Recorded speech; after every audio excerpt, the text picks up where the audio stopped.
मध्य प्रदेश में यूं तो मुख्य मुकाबला भारतीय जनता पार्टी और कांग्रेस के बीच रहा है, लेकिन पहली बार आम आदमी पार्टी पूरे जोर शोर से मध्य प्रदेश के चुनावों में अपने कैंडिडेट उतारने जा रही है। कांग्रेस कहती है कि आम आदमी पार्टी बीजेपी की बी टीम है और इसका फायदा बीजेपी को ही मिलेगा। संदीप पाठक हमारे साथ है, राष्ट्रीय संगठन महामंत्री हैं आम आदमी पार्टी के। पाठक जी, कांग्रेस तो मानती है कि आप बीजेपी की बी टीम है, लेकिन आप मध्य प्रदेश की ए टीम बनेंगे, इसके लिए क्या कर रहे हैं? कांग्रेस क्या मानती है इससे क्या फर्क पड़ता है? कांग्रेस खत्म हो चुकी है इस देश में। कांग्रेस पार्टी की नियति अब सेट होना रह गया है। या तो ये चुनाव के पहले सेट हो जाते हैं या चुनाव के बाद बिक जाते हैं। तो कांग्रेस पार्टी को 2 मिनट के लिए छोड़ देते हैं। इस देश में सिर्फ 2 तरह की राजनीति है, एक सकारात्मक राजनीति, एक नकारात्मक राजनीति। नकारात्मक राजनीति में भाजपा, कांग्रेस ये सब इकट्ठे हैं। तो लड़ाई जो होने वाली है, बीजेपी और कांग्रेस इकट्ठे, आम आदमी पार्टी दूसरे तरफ। तो आम आदमी पार्टी की लड़ाई बाकी इन सारी पार्टियों से होगी। कैसे लड़ेंगे आप? मध्य प्रदेश में इतने साल से बीजेपी की सरकार है, लगातार जीतती आ रही है, कांग्रेस पिछली बार जीत गई थी, तो इन दोनों के बीच में आप अपनी जगह कैसे बनाएंगे? देखो, हम जगह बनाने वाले कोई नहीं होते, जनता तैयार है, जनता जगह बनाएगी। अगर जनता ही उनको वोट नहीं देगी, हमें वोट दे देगी, तो जगह तो बन गया।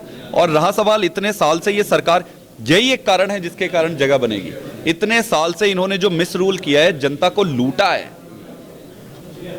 जनता अगर इनको मैंडेट नहीं देती है तो ये खरीद फरोख्त करके सरकार बनाते हैं। एक तरफ खरीदने वाला है, दूसरी तरफ बेचने वाला है। इनका धंधा तो बहुत अच्छा चल रहा है, अब इनका धंधा खराब करने आम आदमी पार्टी आ गई। पर विकल्प बनने के लिए तैयारियां होनी चाहिए, उस तरह का माहौल बनना चाहिए, उस तरह का विश्वास जनता के अंदर पैदा होना चाहिए। मुझे नहीं लगता कि अभी आम आदमी पार्टी के पक्ष में उस तरह का कोई विश्वास या माहौल बना है। देखो, आपको क्या लगता है वो इम्पोर्टेंट नहीं है, इम्पोर्टेंट है जनता को क्या लगता है। आप देखो, जो लोकल बॉडी इलेक्शन हुआ था उसमें जनता ने अपनी मंशा जाहिर कर दी थी। मेयर जीतना आसान होता है क्या? मेयर है हमारे यहाँ पे, रानी अग्रवाल जी खड़ी है हमारे सामने, हमारे बहुत सारे पार्षद जीते हुए हैं। और उसको भी छोड़ दीजिए, आपने देखा होगा कि गुजरात में आम आदमी पार्टी ने चुनाव कैसे लड़ा। कांग्रेस ने तो सरेंडर कर दिया था। तो इस देश में सिर्फ 2 ही पक्ष है, एक सकारात्मक राजनीति और एक नकारात्मक।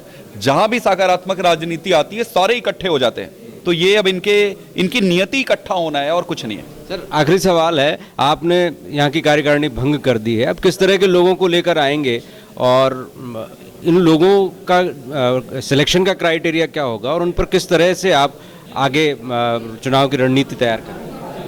देखो, संगठन की पुनर्गठन की प्रक्रिया इसलिए शुरू की गई है क्योंकि अब पार्टी बहुत बड़ी हो गई है, तो सबको एकोमोडेट करने की ज़रूरत थी, सबको उचित सम्मान और स्थान देने की ज़रूरत थी।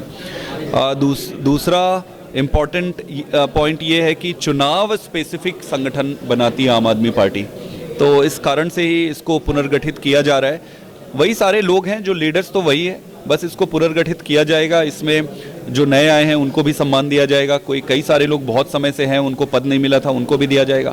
तो अच्छा करेंगे।